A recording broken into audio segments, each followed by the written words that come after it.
Welcome to the June 3rd JLN Zones production user call. We have Dave, Mark, Jan, Gibran, Pau, and myself, Michael, so far. I'm experimenting with an announcement section because they are generally kind of interwoven and maybe we can get them out of the way.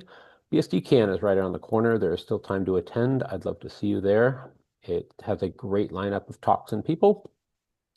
And the OpenZFS User and Developer Summit was officially announced yesterday, and it sprouted a logo at 2:30 in the morning. Registration should open up pretty soon, and if you've been to Portland, hopefully you recognize that imagery.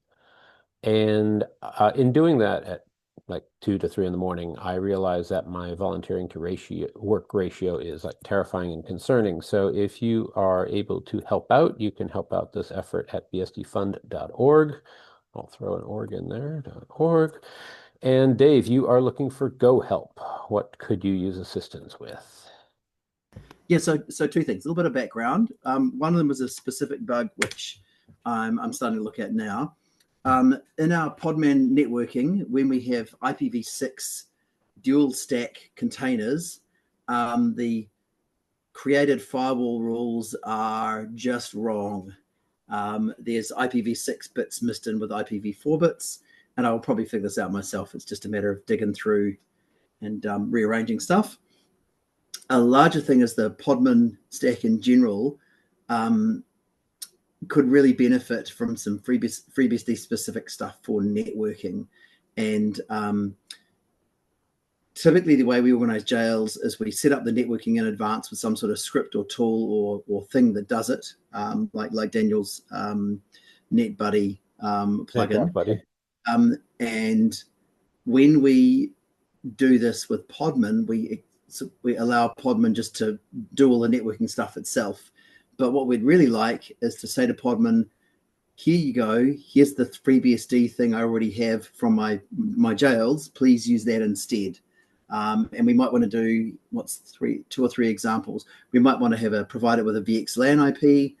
We might want to give it a physical NIC from the host or a specific, I don't know, IPv6 private network like a Tailscale, WireGuard, sort of, what do we call those things? Cloned interface type NIC as well. And none of these things is really possible today in Podman, at least to my knowledge. And it would be a pretty cool thing to have. Yeah, so there's two parts for that. One of them is a Go flavored one, and the other one is a newer thing called NetAvark, which is written in Rust, which needs FreeBSD porting. Do you have a link to that second one? I've never heard of it. No. NetAvark. Yeah, so let me link NetAvark. So Podman, and it's sort of, I'm going to drop two links in here. In its quest to rewrite everything repeatedly, has developed this new networking stack written in Rust. I'm not entirely sure why that was needed, but I know that blog post there tells us why they needed to do it. So everything else in Podman is written in Go. So pulling it up in Rust, I like Rust. It's a good language, but to me, it might have been better to keep it in Go. Interesting. Writing it in Go, okay, that's. Well, all the other stuff. They gave an explanation why they wanted to get away from the CNI API.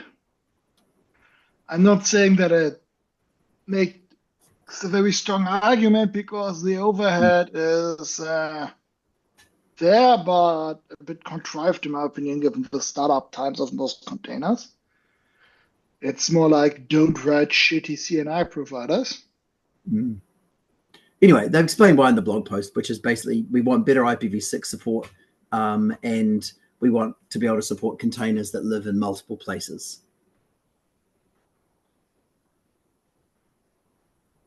Thinking back to your Coimbra talk.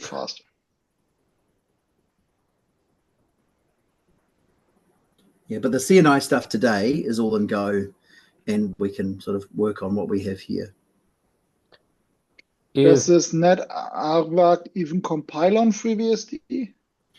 I know that Mohammed did some work on it, but I don't think we got quite as far as doing that yet. It's likely it works a lot better on current, because when this was started, we didn't have netlink support, but now we do. I don't know how much netlink support we have, but we do have some. The basics are there, and then even some FreeBSD specific extensions, like for example, managing VLAN interfaces uses netlink because the routing socket couldn't neatly encapsulate that. So by now there are some FreeBSD with specific features which are only accessible through netlink.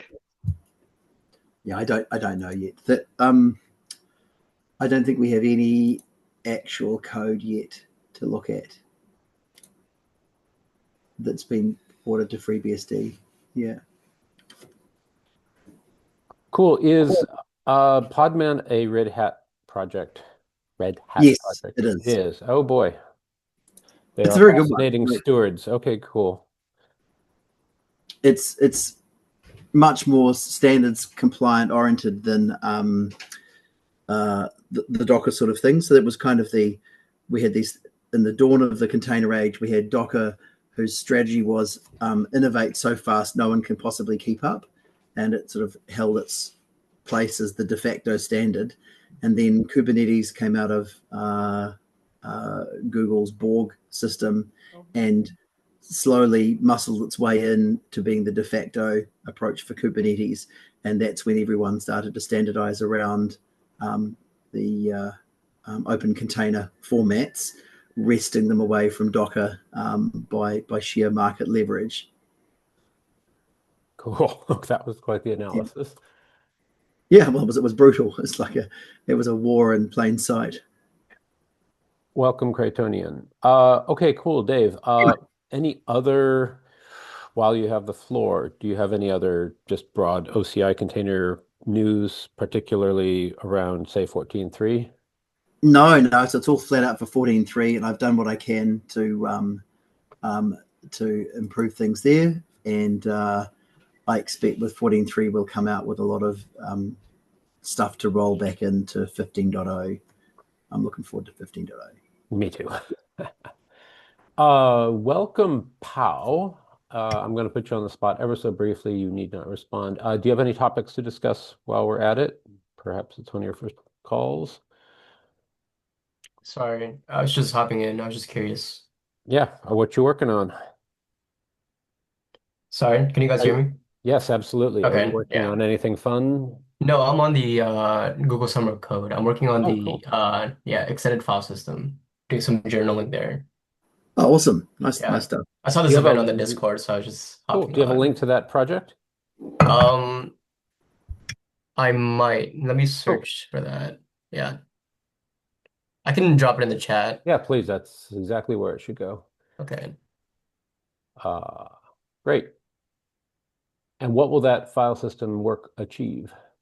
Yeah, the goal is to add journaling to the extended file system. So it should be compatible with Linux by the end of my work, I guess. So Linux ext? Yes. Oh, cool. Okay. So I'm guessing external to FreeBSD or Limos. Yeah. Cool. Got it. Oh, although it's a FreeBSD link. So let's take a look. It's our external ext3, ext4 stack. Bringing it up to parity with Linux. So it's a really cool project. Very cool. Okay. Yeah, it's quite useful for sharing USB drives with Linux users Let's take who a can't look. be convinced to accept OpenZFS, of course. Well, you can also think of it this way. It's a really cool way of so Pao, you may have heard this phrase before, the depenguinator. And many people have written depenguinators. It's where you take a Linux system and convert it to FreeBSD sort of while it's running. And generally it involves doing nasty things with partitions. But if you already have some, like a kernel that has full ext4 support, you can it makes that depenguination process so much easier. Cool. Depending on what you need, you could use the Fuse Linux kernel server, which is a truly cast idea of building a the stripped down Linux kernel as a fuse server so that you can use all the Linux file systems, which is how you can run the Btrfs on FreeBSD if you ever need to. But having an in-kernel one would mean that if it's feature complete enough, that we could boot Linux and FreeBSD from the same ext file system potentially. Oh, goodness. Oh, goodness. It may have to either look a bit ugly or require a change root in init or something like that. Maybe mount a nullfs and then change root so that you can kind of mess around with it. But hey, it would be possible if you have the ability to mount it as root file system, that is. Fascinating. Disturbing. Yeah, I'm being polite. Come on. Well, it's cool. If someone can pull it off. I mean, with boot environments, I know Rod had a working system to boot either FreeBSD or Proxmox off the same pool. That was quite cool. So there's absolutely a case for various forms of dual booting or multiple booting. Well, anyway, good luck with that, Pao. And once hopefully had we'll see you in someone Ottawa. set up a MacBook so that it could triple boot Yeah. Linux, macOS, and FreeBSD with the other two running as virtual machines. There you go. But yeah, it was fragile. Going around the horn, Mark, any topics? I do not have anything for jails. Cool. Craytonian?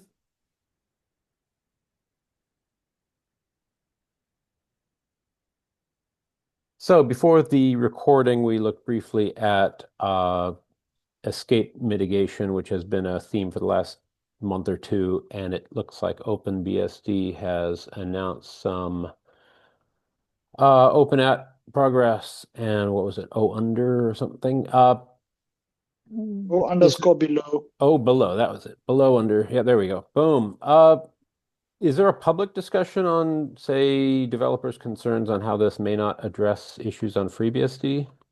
Was it Mark who may have had concern? I haven't seen any response to that yet. Okay, cool. I'll just stop jumping around here.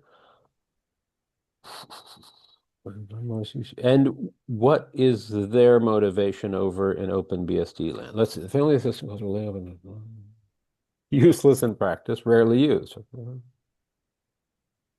Which is not really correct in my opinion, because the old something add system calls solve a different problem than just performance or correctness. One of the important things is that they allow you to use relative paths in libraries, especially in multi-threaded processes, where you cannot just change the working directory and change it back so that you can look up a relative path correctly. You need the proper kernel support to have a different starting directory. Because if you have something like, I don't know, Qt or something, which wants to look up a path relative to its config directory, it cannot just change the working directory of the whole process and go back and expect the GUI application to not do any other relative path operations concurrently. So it's about allowing multi-threaded processes more flexibility, which is basically needed to use anything but an absolute path. Okay. Yeah. I heard the words, I'm excited for 15. I am also excited for 15. Do we have any subsystems, especially with a dev summit coming up in Ottawa, that we know are, say, 80 to 90% ready and need a little help being pushed over the edge into completeness? Do we ever? One of my favorite little things is pulling in MFS-BSD support into base. So I will drop the 3 magical links. So there was a GSoC project done, was it last year, I think? With these 3 commits, well, patches that probably still basically work from Subin, and they would be awesome to have in FreeBSD base. So for people who don't know, MFS-BSD is a FreeBSD install system, but it runs entirely in a RAM disk in a TempFS. Well, actually in MFS. But that's super handy because you can boot for it. It's got DHCP embedded in it. It's got gmirror drivers, ZFS embedded in it. So you can take over some random cloud system, DD, MFS-BSD on top, and then run that. That's one. What is the other one? iSCSI support in base. It should be possible to boot from iSCSI. Oh, IS boot. That's been around forever. Yeah, but never happening quite. And this was the other here. Please. Apparently, the problem is kind of dealing with the handoff from the iSCSI initiator in the firmware to the kernel, and then the iSCSI initiator daemon, iSCSI-D, so that you can actually reconnect and so on. And you have to kind of pin this process to wired memory so that it can always call all of its functions.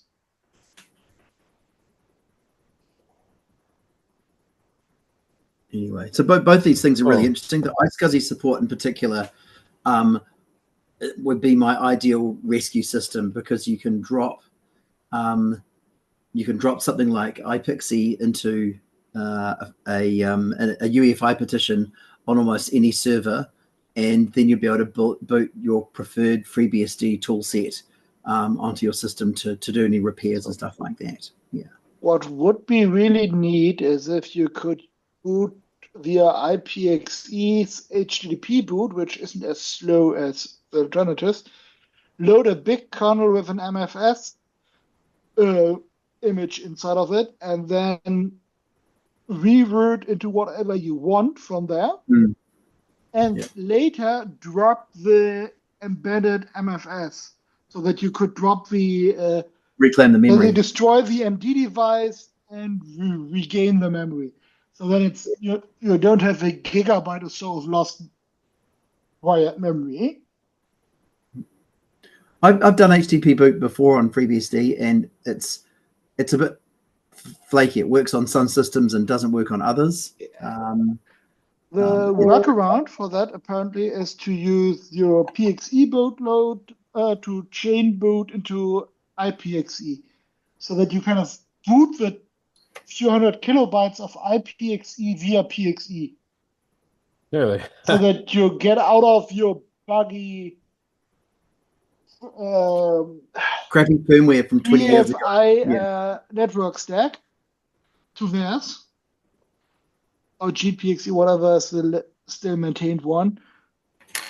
But yeah, again, you have to basically qualify each server or even each mainboard for this process if you want to use it at scale. I wouldn't trust in any garbage bin mainboard or even expensive server. It doesn't really matter to be compatible with that.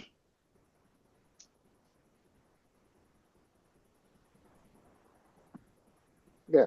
Other 15 goals and topics are there OSI container milestones you're still working on? Does anyone know of kernel? I think one thing that we talked about is adding sockets. What am I trying to say here? Adding sockets to be able to nullFS mount a Unix socket into a container. Some people have asked for that. Maybe.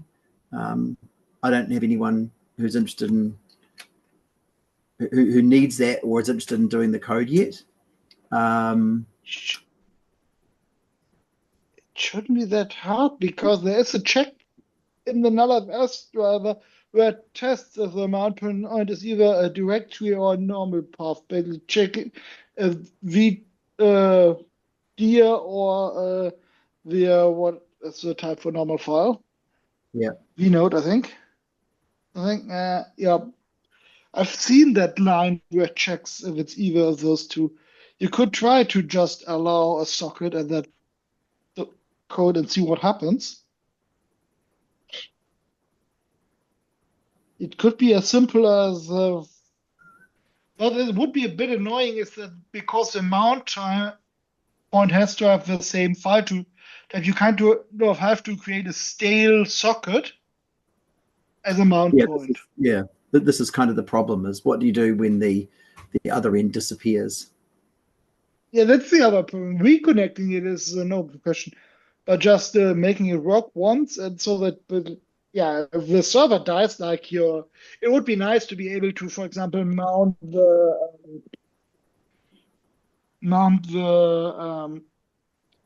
syslog socket or stuff like that in. But sure, if the host restarts syslog-d because you want to reconfigure it, then your logging is broken and will never come back. Yeah.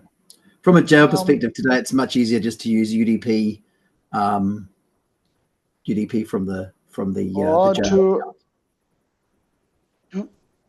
Does the way does connect resolve symlinks on sockets? Could you just have a symlink to a directory in your jail so that in the place where syslog-d expects the socket, you have a symlink to the socket in a separate directory so that you can restart it? Or is there even or does it isn't it? Let me just check that.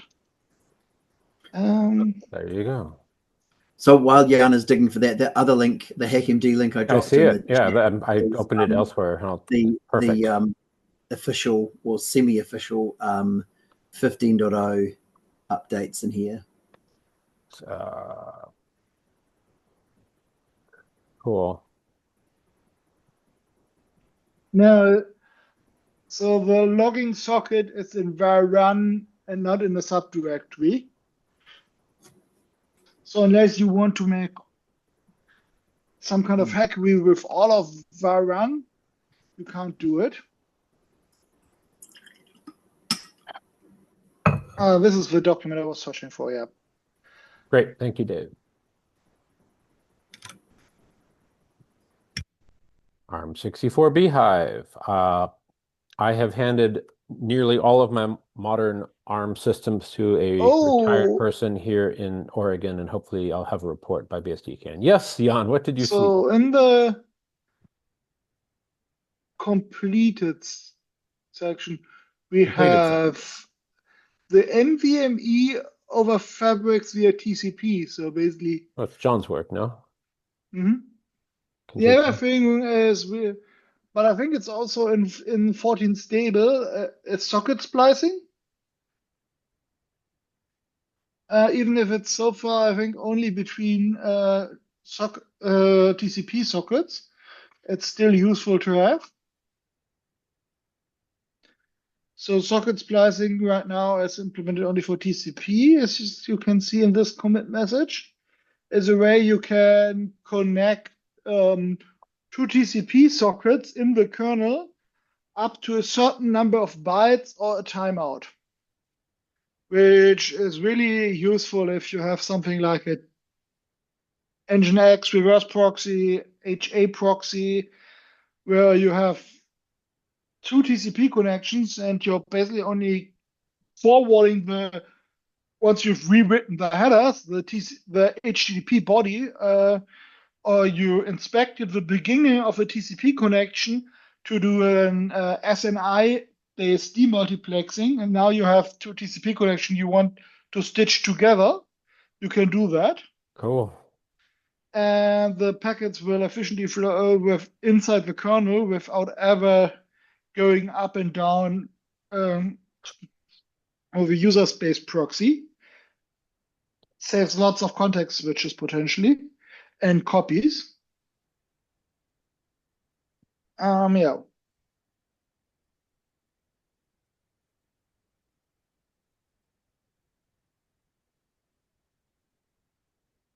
I don't know if you can splice an unencrypted socket to a KTLS TCP socket. If so, that would also be really useful. I think in OpenBSD, you also can stitch or splice a Unix socket at a TCP socket or a pipe. I don't know if you, it looks like you can't do that in FreeBSD, at least not yet. The ability of having this for Unix sockets, maybe nice to have, but maybe not worth the complexity. And it doesn't work for UDP or other datagram protocols. Wasn't Certner working on Union FS? Just to yeah, Olivier is working on it. Is that his That's his abbreviation? Oh, okay. I didn't recognize that. My bad. Ooh, rootless beehive. Wrong call. Continue, Jan. It's excited here. Yep. Universal flash storage driver. What could those words put together mean? That's a very broad statement right there. I'm curious what that means in practice. It's a different storage driver from Samsung for a different type of product that they're bringing. And my recollection is the person who is doing this is also involved on the Linux side as well. Early feedback is people are pretty excited about it. I don't know anything about the actual hardware that comes with it, but it looks like GVenum finally got axed after lots of releases threatening to do it. So Venum is dead now. Remind us what it did. Venum is a logical volume manager going back to FreeBSD 3 or 4, which was the way you did it back then. It was not just FreeBSD.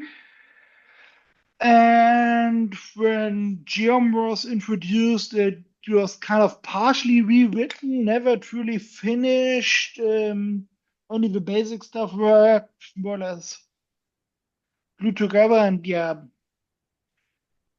these days, if you think you need a volume manager, you're probably running ZFS on FreeBSD. It's a block level volume manager. Cool. Which, yeah, here be dragons. Just like look Veritas, at the man page. 30 years ago. Goodness, okay. Yeah. Yeah, like Veritas or something, yeah. Want, okay. with emoji. Thank you, John. Clean up make dash. Yes. By the way, ARMv6 is going out. Ooh, that would be cool. I've really as in removed. Yeah, no, I know. I heard. No, I'm sorry. I commented on what I'm reading. Go ahead. I'll shut up. Yeah, then, that's a warning about the deprecation of 32-bit architectures in general, with ARMv7 being given a little bit of an extension.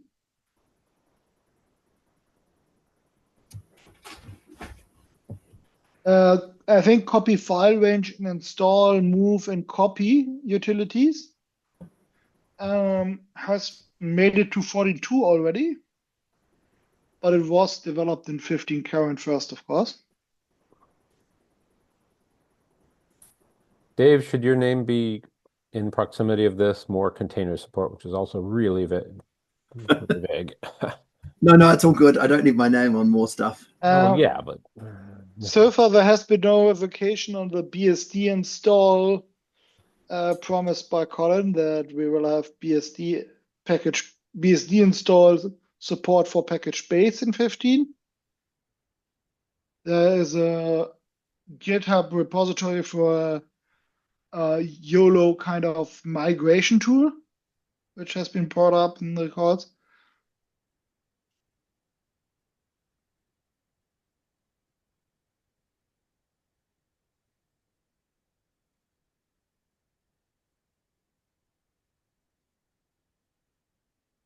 Yeah, I wouldn't hold my breath for Union FS getting into a usable state. Maybe just fewer kernel panics and crashes and general brokenness.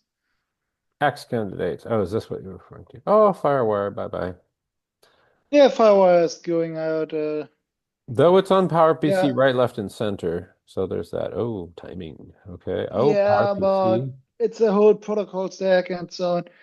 And it's getting hard to find hardware to test it just to deal with bit rot in the drivers. Oh, interesting. Oh boy. This is about a bug report, I think.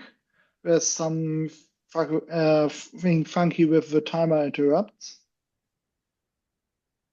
How does that relate to open power as a thing with P in the name?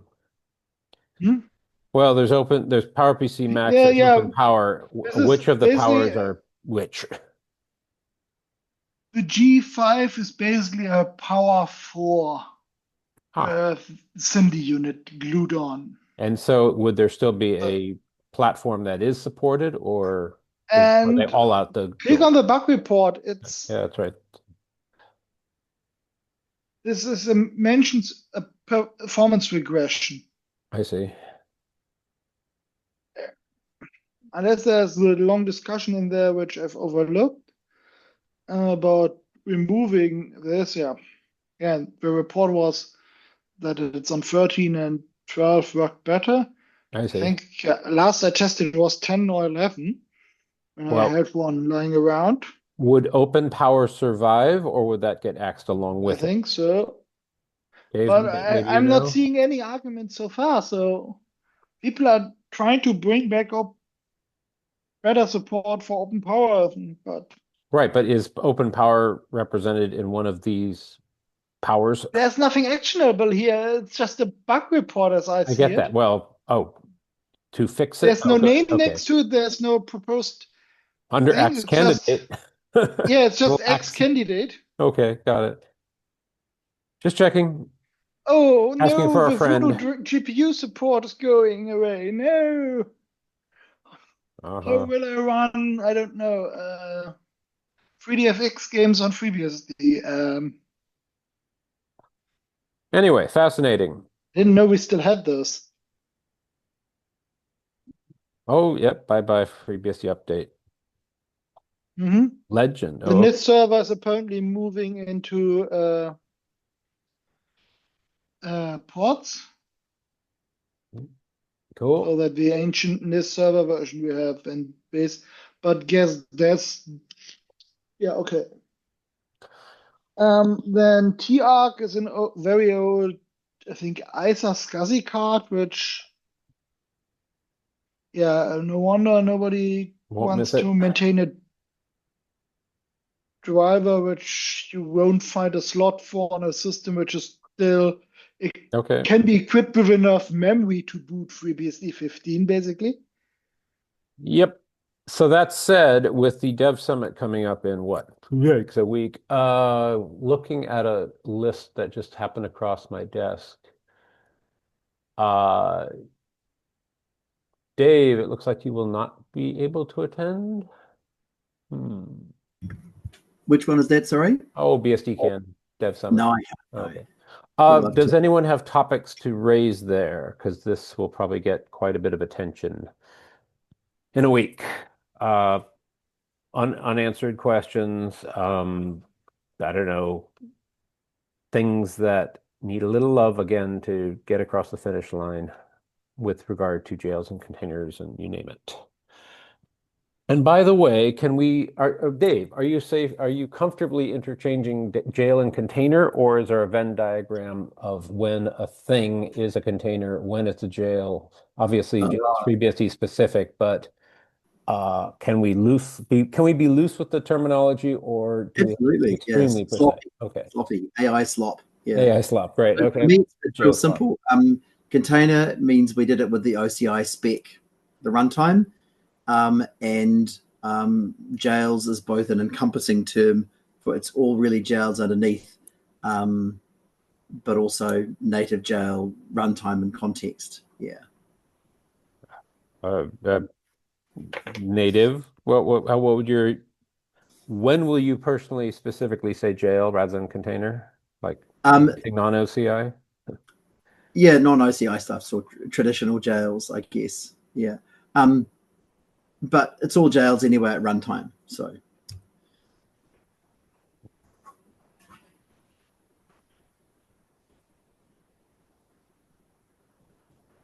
Are you saying that a Podman pod running on FreeBSD is a jail at runtime? it's exactly a jail. Yeah. This is so when I was talking to Doug about do we roll our own or should I jump and help him with his thing? We talked quite a bit, and the main thing that persuaded me is it's still just jails at runtime. So there's one extra change made to the kernel to help support it, and that's to mount single files over nullfs, which is like a bind mount of a file in Linux land. And other than that, it's all 100% jails as it was for the last decade or so. So is this feature needed, or is it just some to do it at all, or is it just something the runtime specification allows, and so we added support to FreeBSD to also support this?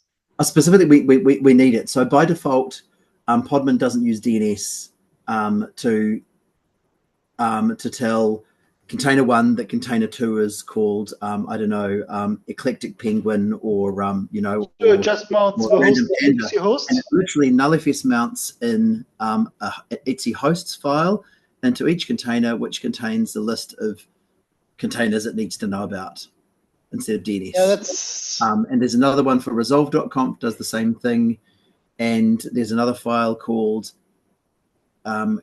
I think .container in so that you can tell you're running in a container as opposed to not running in a container. So there's 3 files by default that are nullfs mounted in. yeah, because But you don't need them. Yeah, I'm just a bit miffed that they took the easy way instead of writing a tiny little NSS module to do an additional lookup in an extra file. Instead that they hijack the default ones so that the container can't put stuff in there anymore. I mean, it covers 90-something% of the use cases. Yeah, given the want list, libxo for remaining network tools. Oh yes, libxo and ifconfig. Ooh, and PCIconf also, maybe? PCIconf is probably easier to do. Alrighty, other topics, questions, ideas, funny jokes, goals for BSD CAN, and future events. Oh, what's interesting is that Baptiste says that the netlink to replace dev socket is commented as has kernel part. Does that mean that kernel needs only a switch to start generating netlink messages?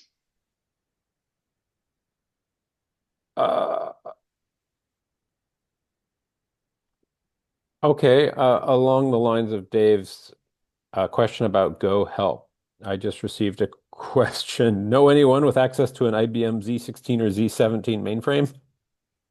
You'll never guess who asked that.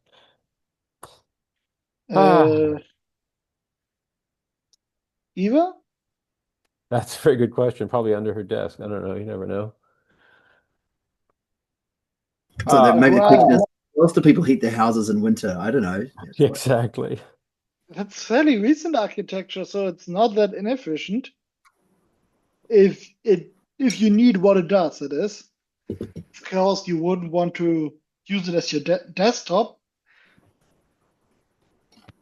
But if you need a high throughput, high uptime box,